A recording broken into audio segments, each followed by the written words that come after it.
Let's now apply the effect of volume leveling. And what volume leveling is to get your volume at nearly the same level. If I look here, there's some parts of my audio that are a little higher than others and some that are a little lower than others. And what volume leveling does is it brings the lower parts up and the higher parts down so that they're pretty much at a fairly even level. So to do this, we can go over to Audio Effects. And here we can see there's volume leveling. Now when I grab this, I can just drag it down to the track I want to apply it to, and I can let go, and now volume leveling is applied to that clip. But maybe I want it along every clip in this track. So I'll undo that, and instead my preference is to right-click the track and say select all media on track, and then grab it and drag it down to any one of these, and now it applies it to every clip in this track.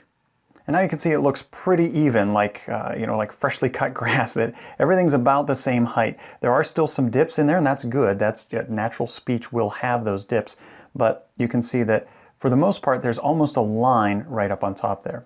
Now this volume variation we can see here in the Properties panel is medium, and that might be where you want to leave it. Occasionally I'll choose low variation, and that just means that there's more volume variation, so you can go a little bit lower. You can see that the dips go a little bit lower there. If I go back to medium, the dips don't go quite as far down, and if I go up to high, you can see that there are very few dips in there at all in the breaks of that audio. You can also see that the areas down below are popping up, whereas they were lower before. So medium is a great place to start. Now I sometimes choose low because there are times when I speak and when I inhale, it sounds like this big inhale. You could just hear it a lot louder.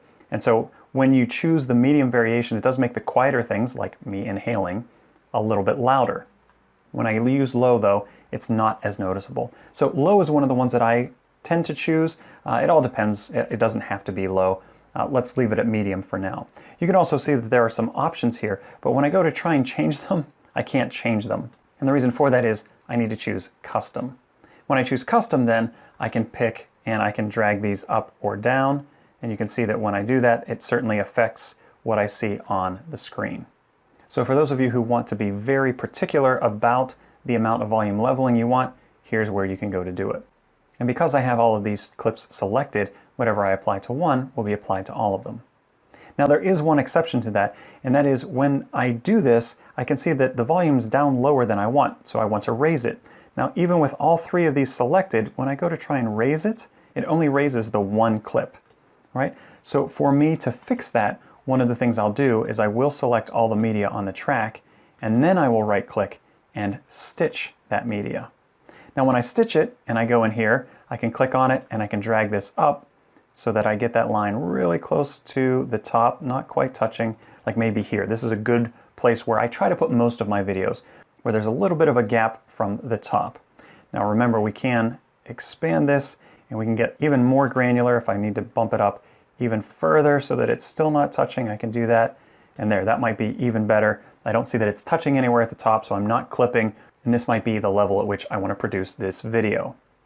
I right-clicked and I stitched the media. Now when I right-click, I can't unstitch because it's applied these properties across all of these clips. So one of the things I can do is I can go to each of these markers and I can make a cut to bring those cuts back. So if I go to Modify, Markers, I can do a split at all markers, and now I have my three clips again.